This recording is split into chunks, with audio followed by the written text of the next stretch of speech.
Ngayon, sabi ko, faithful kayo sa church. Kaya sabi ko nga kayo, sa mga bata, ikaw ba? Talaga bang mahal mo ang Diyos? Opo, pastor. Pero hindi ka nagsisimba. Right. Oh. Ba't di ka nagsisimba? Pakita mo. Amen. Meron ba nagmamahal na hindi nagsisimba sa Diyos? Bukang bibig ka lang. Kung mahal niyo yung Panginoon, nasan ka? Right. Amen. Konting pagsubok, kaya nga kayo, tinatrial, konting pagsubok, di ka nagsisimba. Konting testing, di ka nagsisimba. Kaya nga, dyan may makikita na strong yung inyong relasyon kung susubukin yan.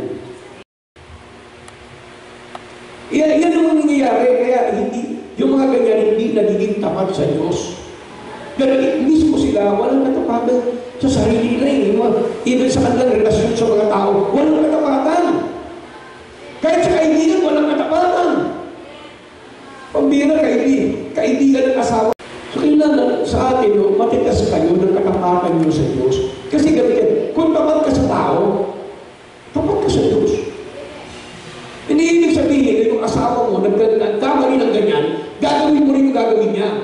Right. Kailangan ma-preserve mo yung integridad mo. Amen. Gumawa na ng asawa mo ng kalokohan, ikaw ba gagawa? Hindi, maging matatag ka.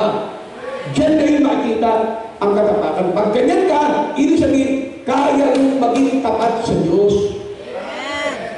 Kasi napatagumpayin mo yung magsubok eh. Yan ang ibig sabihin yan. Kaya, kung ano man dumarating na pagsubok, pinatatatag ka ng Diyos.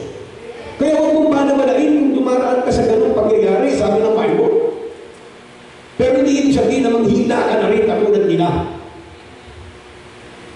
Susupukin tayo ng Panginoon. Saan? Sa aspeto ng salapi, sa aspeto ng laman, sa aspeto ng